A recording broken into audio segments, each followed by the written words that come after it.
Since nobody has seen fit to join me yet for class, I will spend my time in reading, and I'll go ahead and read aloud from this book, The Life of the Mind. And I guess if you are watching this afterwards and nobody ever joins, you just get a book reading for a bit. And if somebody does join, then we'll pick up class from when they join. Chapter 1 on the joys and travails of thinking. It begins with a quotation from A.D. Sertalange's book, The Intellectual Life. And the quote is, "A vocation is not fulfilled by vague reading and a few scattered writings." Many of us in later years wish that someone would have told us when we were younger about certain things, often certain books, which, as we look back on it, would have greatly helped us in the project of our lives. In particular, certain books we suspect would have at least helped us know the truth of things. Some of these books are directed to what is true, to reality, to what is, but a certain number of others, such as Aristotle's Organon, are directed to the question of the elements of knowing and speaking, or how we ought to go about knowing. I have, in fact, written one such book myself, Another Sort of Learning. In that book, I mention A.D. Sertalange's book on the intellectual life to be among those few books that will give anyone seriously interested a good start. But Sertalange's gives more than a good start. He explicitly tells us how to begin, how to read and write, how to discipline our time, even our souls. He attends to the life of the spirit in which any true intellectual life exists. We have perhaps heard from Aristotle that we are rational animals, that the contemplative life is something to which we should aspire. Practically no one tells us what this life might mean, whether it is something that is available to us on some condition that we do not easily comprehend. But even if we vaguely know what the intellectual life is, an exalted one, we have heard rather less about what acquiring this life might entail. No one spells out its terms and conditions. We are also aware that wisdom comes somewhat later in life than we might at first have suspected or desired. Yet we surmise that ways exist that could have helped us had we only known them. Sertalange's La Vie Intellectuelle, first published in 1921, was an immediate success. It went through many editions in many languages, and thanks to the Catholic University of America Press, it is still in print. I want to explain why this book should always be sought out by young undergraduate and graduate students, by elderly folks, and by everyone in between.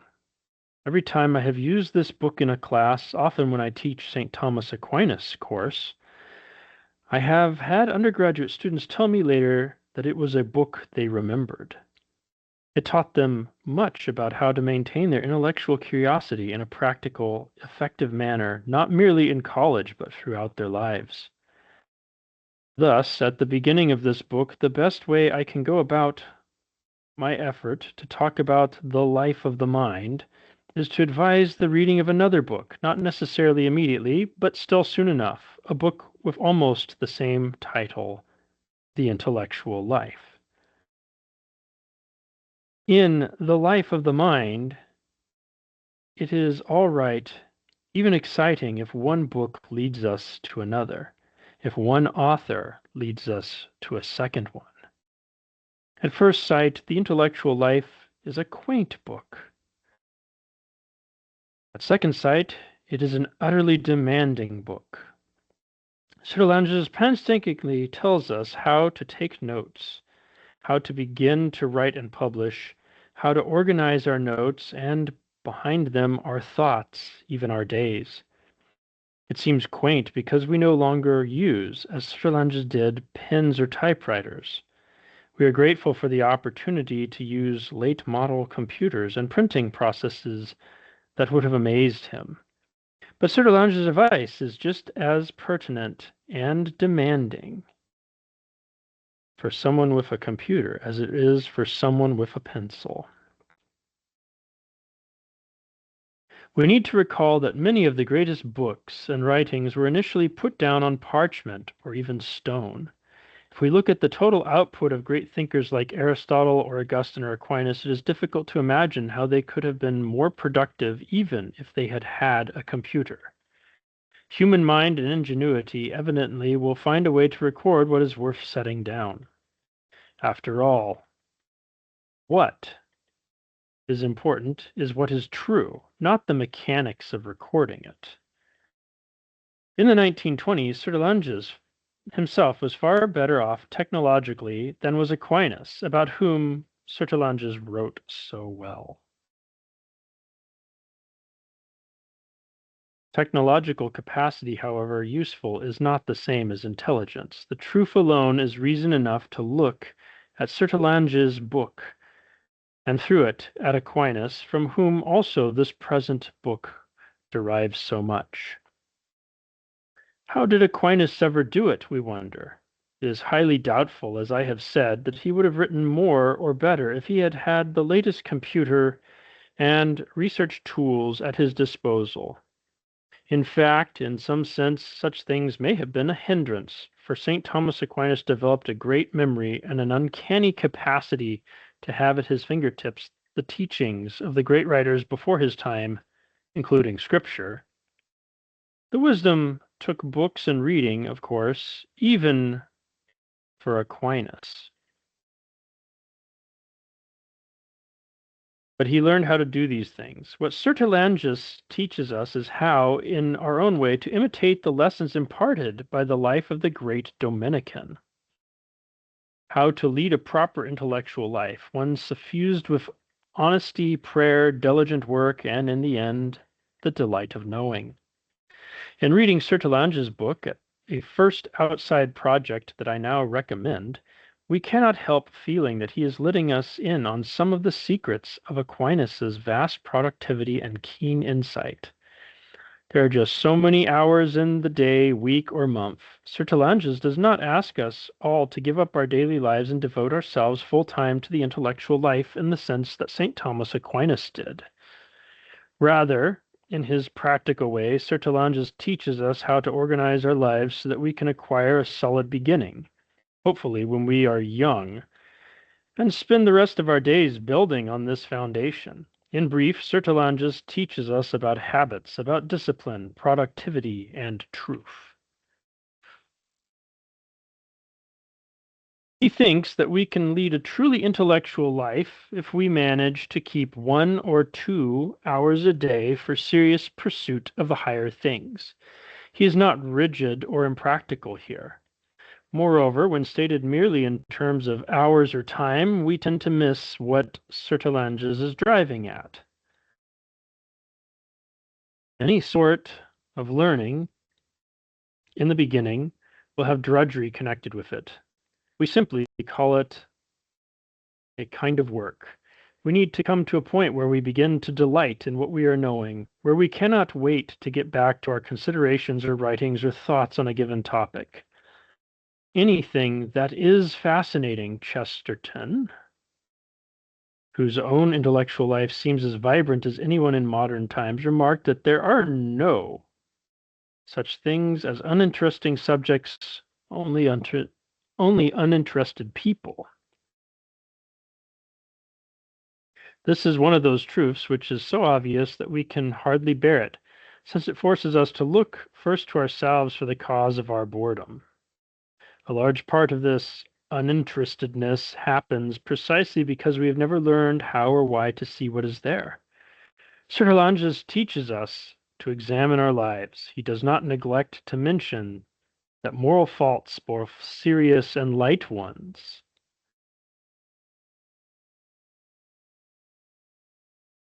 can in fact hinder or prevent us from having the freedom from ourselves that enable us to see what is not ourselves, to see what is. Do you want to have an intellectual life?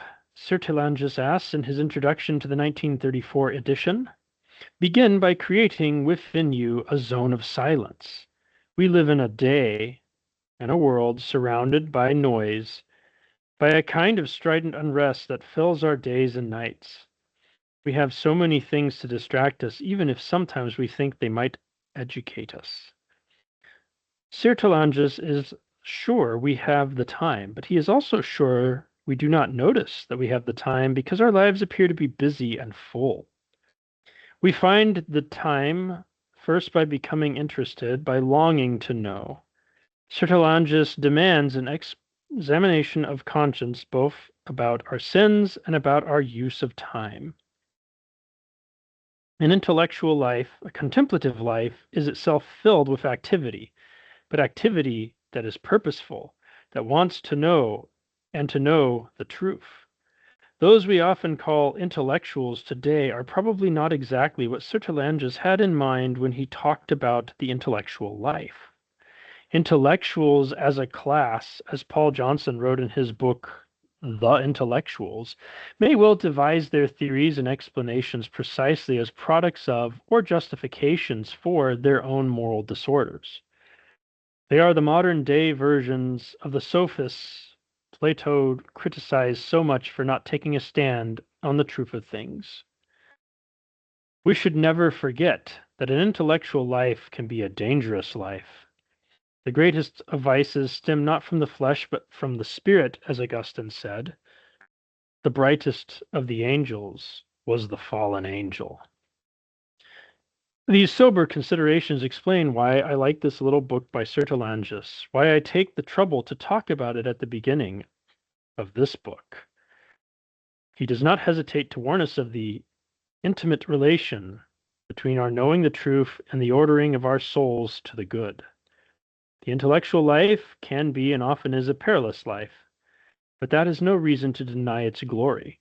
And Sertolanges is very careful to direct us to those things that we pursue because they explain what we are, explain the world and God to us.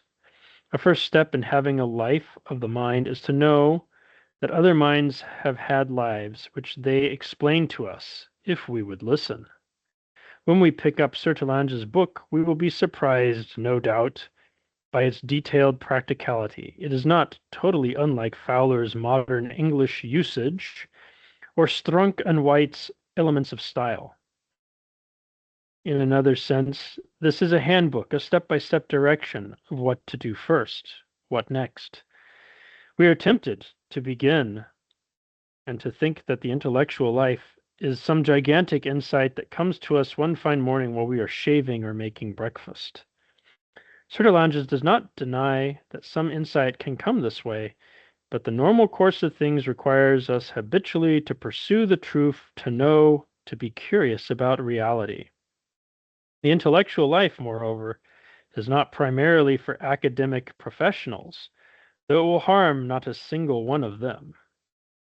Nor would I say it is for everyone, but it is for very many, and not just for those who have advanced degrees in physics or metaphysics. This is a book that allows us to be free and independent, to know why we need not be dependent on the media or any ideology. It is a book that does not exactly teach us to know, but it does teach us how to go about knowing and how to continue knowing. It is designed to keep us inwardly alive precisely by teaching us how to know and grow in knowing, steadily, patiently, and yes, critically. I would put the intellectual life on the desk of every serious student, and most of the unserious ones. Indeed, Plato said that our very lives are unserious in comparison to that of God. Something of that relaxed leisure, of that serene sense of freedom that comes from knowing and wanting to know is instilled in our souls by this book. Its very presence on our desk or shelves is a constant prod, a visible reminder to us that the intellectual life is not something alien, not something that we have no chance in our own way to learn about.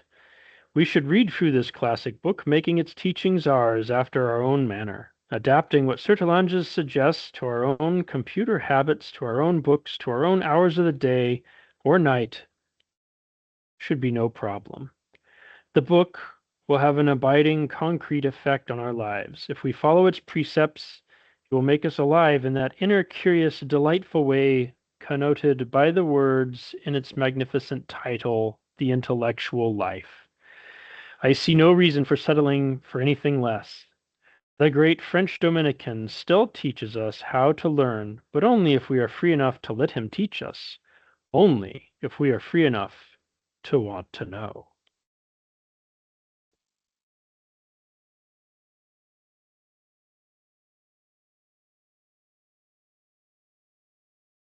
So that is the first chapter from The Life of the Mind by James Schall, a professor at, or was a professor at Georgetown University. The author that he is citing is Sertalanges, a French Dominican who wrote The Intellectual Life. So if you want to read up on this book that Father Schall is referencing, you can find this other book, The Intellectual Life, which I'm leaving in the comments. So, still nobody has showed up to this class. Perhaps I shall try once more to call them, and if not, then call the meeting.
Oh, perhaps we should go ahead and read a bit from The Intellectual Life then, since nobody's here and since that seems appropriate from the opening reading from Schall's work. And if nobody continues to come, then I will simply end the meeting. We have 15 minutes of class time left. So let us begin. The Intellectual Life, Its Spirit Conditions and Methods, Chapter 1, The Intellectual Vocation. Subchapter 1. When we speak of vocation, we refer to those who intend to make intellectual work their life, whether they are entirely free to give themselves up to study, or whether, though engaged in some calling, they hold happily in reserve as a supplement of their activity and as a reward, the development and deepening of their mind. I say the deepening in order to set aside the idea of a superficial tincture of knowledge. A vocation is not fulfilled by vague reading and a few scattered writings.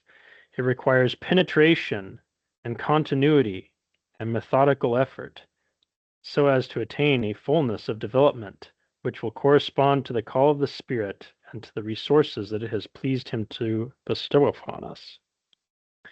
This call is not to be taken for granted. To start precipitately on a road which one would not tread with a firm step would be merely to prepare the way for disillusionment. Everyone has the duty to work, and after a first early and toilsome training, no one acts wisely if he lets his mind fall gradually back into its primitive ignorance.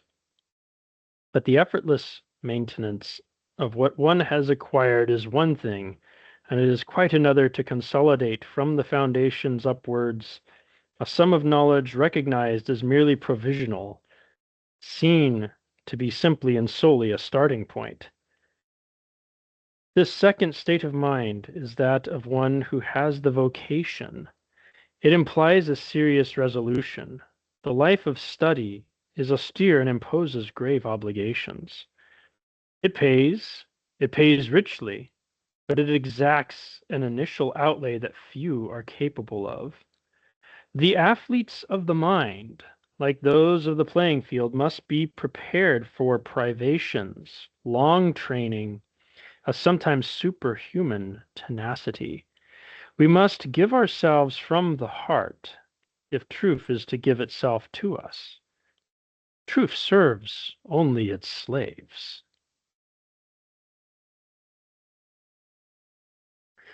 This way of life must not be entered on without long self-examination.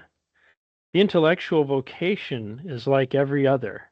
It is written in our instincts, in our powers, in a sort of inner impulse of which reason must judge. Our dispositions are like the chemical properties which determine for everybody the combinations into which that body can enter. A vocation is something that cannot be had for the asking. It calls from heaven and from our first nature. The whole point is to be docile to God and to oneself as soon as they have spoken. Understood in this sense, Disraeli's saying that you may do what you please, provided it really pleases you, contains a great meaning. Our liking, if correlated to our fundamental tendencies and to our aptitudes, is an excellent judge. If St. Thomas could say that pleasure characterizes functions and may serve to classify men, he must be led to conclude that pleasure can also reveal our vocation. Only we must search down into the depths where liking and the spontaneous impulse are linked up with the gifts of God and His providence. Besides the immense interest of realizing oneself in one's fullness, the investigation into an intellectual vocation has a more general interest which no one may disregard. Christianized humanity is made up of various personalities, no one of which can refuse to function without impoverishing the group and without depriving the eternal Christ of a part of His kingdom. Christ reigns by unfolding Himself in men. Every life of one of His members is a characteristic moment of His duration. Every individual man and Christian is an instance, incommunicable, unique, and therefore necessary, of the extension of the spiritual body. If you are designated as a light bearer, do not go and hide under the bushel the gleam or the flame expected from you in the house of the Father of all. Love truth and its fruits of life for yourself and for others. Devote to study and to the profitable use of study the best part of your time and your heart. All roads but one are bad roads for you, since they diverge from the direction in which your action is expected and required. Do not prove faithless to God, to your brethren, and to yourself by rejecting a sacred call. That presupposes you to come to the intellectual life with unselfish motives, not through ambition or foolish vanity. The jingling bills of publicity tempt only frivolous minds. Ambition offends eternal truth by subordinating truth to itself. It is not a sacrilege to play with the questions that dominate life and death, with mysterious nature, with God, to achieve some literary or philosophical celebrity at the expense of the true and independently of the true.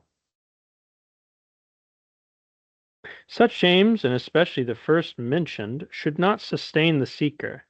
His effort would speedily be seen to slacken, his vanity to fall back on some empty satisfaction, when with no care for the reality of things.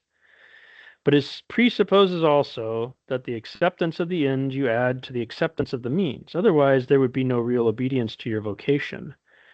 Many people would like to possess knowledge. A vague aspiration turns the eyes of the multitude towards horizons that the greater number admire from afar off, as the victims of gout or asthma looks up to the eternal snows. To get something without paying for it is the universal desire, but it is the desire of cowardly hearts and weak brains. The universe does not respond to the first murmured request, and the light of God does not shine under your study lamp unless your soul asks for it with persistent effort. You are consecrated by your vocation. Well, what truth wills, consent for the sake of truth to bestir yourself, to take up your abode with its proper realm, to organize your life, and realizing with your inexperience to learn from the experience of others. If youth but knew, the young, above all, need this warning. Science, in the broad meaning of the word, scientia, is knowledge through causes, but actively, as to its attainment, it is a creation by causes. We must recognize and adopt the causes of knowledge, then provide them, and not defer attention to the foundations of our building until the moment of putting up the roof. In the first 3 years after studies, when the ground of our intelligence has been newly turned up and the seed sown, what splendid tillage could be undertaken!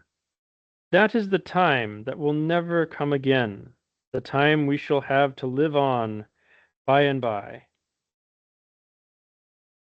What it is, we shall be, for we can hardly put down new roots.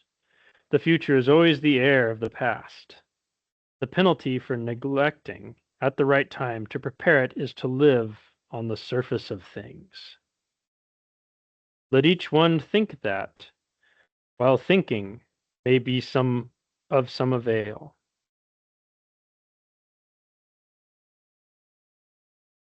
How many young people, with the pretension to become workers, miserably waste their days, their strength, the vigor of their intelligence, their ideal.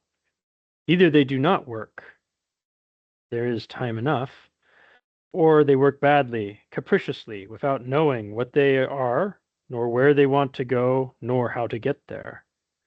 Lectures, reading, choice of companions, the proper proportion of work and rest, of solitude and activity, of general culture and specialization, the spirit of study, the art of picking out and utilizing data gained, some provisional output, which will give an idea of what the future work to he, the virtues to be acquired and developed, nothing of all that is thought out, and no satisfactory fulfillment will follow. What a difference, supposing equal resources, between the man who understands and looks ahead and the man who proceeds at haphazard. Genius is long patience, but it must be organized in intelligent patience. One does not need extraordinary gifts to carry some work through. Average superiority suffices. The rest depends on energy and wise application of energy. It is, as with a conscientious workman, careful and steady at his task, he gets somewhere, while an inventive genius is often merely an embittered failure. What I have just said is true of everyone, but I apply it especially to those who know that they have at their disposal only a part of their life, the least part, in which to give themselves to the labors of the mind. They, more than others, must be men consecrated by their vocation, but they cannot spread out over all their years. They must concentrate in a small space. The special asceticism and the heroic virtue of the intellectual worker must be their daily portion. But if they consent to this double self-offering, I tell them in the name of the God of truth not to lose courage. If genius is not necessary for production, still less is it necessary to have entire liberty. What is more, liberty prepares pitfalls that rigorous obligations may help us to avoid. A stream narrowly hemmed in by its banks will flow more impetuously.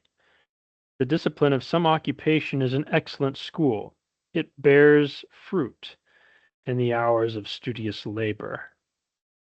Studious leisure. The very constraint will make you concentrate better. You will learn the value of time. You will take eager refuge in those rare hours during which, the claims of duty satisfied, you can turn your ideal and enjoy the relaxation of some chosen activity after the labor imposed by the hard necessity of getting a livelihood.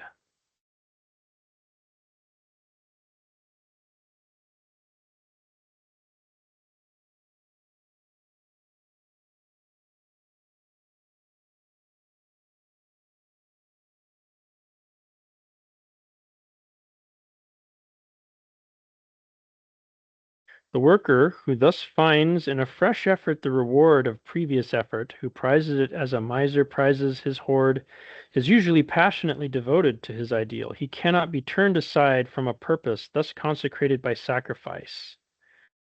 If his progress seems slower, he is capable of getting farther. Like the poor drudging tortoise, he does not dawdle, he persists, and in a few years' time he will have outstripped the indolent hare whose agile movements were the envy of his own lumbering gait. The same is true of the isolated worker, deprived of intellectual resources and stimulated society, buried in some little provincial spot where he seems condemned to stagnate, exiled far from rich libraries, brilliant lectures, an eagerly responsive public, possessing only himself and obliged to draw solely on that inalienable capital. He must not lose courage either. Though he have everything against him, let him but keep possession of himself and be content with that. An ardent heart has more chance of achieving something than a crammed head abusing the opportunities of great cities. Here again strength may spring from difficulty. It is in the steep mountain passes that one bends and strains. Level paths allow one to relax, and a state of uncontrolled relaxation quickly becomes fatal. The most valuable thing of all is will, a deeply rooted will. To will to be somebody, to achieve something, to be even now in desire that somebody recognizable by his ideal. Everything else always settles itself. There are books everywhere, and only a few are necessary. Society, stimulation, one finds these in spirit in one's solitude. The great are there, present to those who call on them, and the great ages behind impel the ardent thinker forward. As to lectures, those who can have them do not follow them, or follow them but ill, if they have not in themselves at need the wherewithal to do without such fortunate help.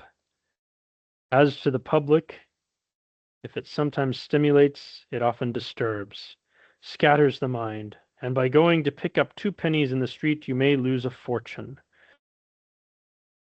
An impassioned solitude is better, for there every seed produces 100-fold, and every ray of sunlight suffuses the whole landscape with autumnal gold.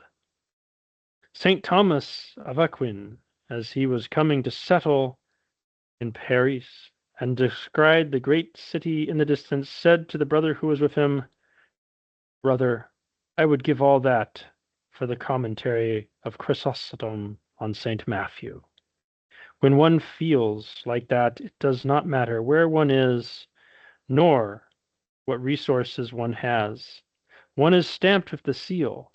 One is of the elect of the Spirit. One has only to persevere and to trust life as it is ruled for us by God. You, young man, who understands this language and to whom the heroes of the mind seem mysteriously to beckon, but who fear to lack the necessary means, listen to me. Have you 2 hours a day? Can you undertake to keep them jealously, to use them ardently, and then, being of those who have authority in the kingdom of God, can you drink the chalice of which these pages would wish to make you savor the exquisite and bitter taste? If so, have confidence. Nay, rest in quiet certainty. If you are compelled to earn your living, at least you will earn it without sacrificing, as so many do, the liberty of your soul. If you are alone, you will but be more violently thrown back on your noble purposes. Most great men followed some calling. Many have declared that the 2 hours I postulate suffice for an intellectual career. Learn to make the best use of that limited time. Plunge every day of your life into the spring which quenches and yet ever renews your thirst. Do you want to have a humble share in perpetuating wisdom among men, in gathering up the inheritance of the ages, in formulating the rules of the mind for the present time, in discovering facts and causes, in turning men's wandering eyes towards first causes and their hearts towards supreme ends, in reviving, if necessary, some dying flame, in organizing the propaganda of truth and goodness? That is the lot reserved for you. It is surely worth a little extra sacrifice. It is surely worth steadily pursuing with a jealous passion the study and practice of what Pierre Gratry calls living logic, that is, the development of our mind, the human word, by contact, direct or indirect, with the Spirit and the divine word. That serious study and persevering practice will give you eternity into the wondrous sanctuary. You will be of those who grow, who enrich themselves, who make ready to receive magnificent gifts. You, too, one day, if God so wills, will have a place in the assembly of noble minds. So that is the first part of the first chapter of The Intellectual Life by Sartelange. Hope you enjoyed that reading. And we have reached the end of the class time. So I shall bid you all a good day.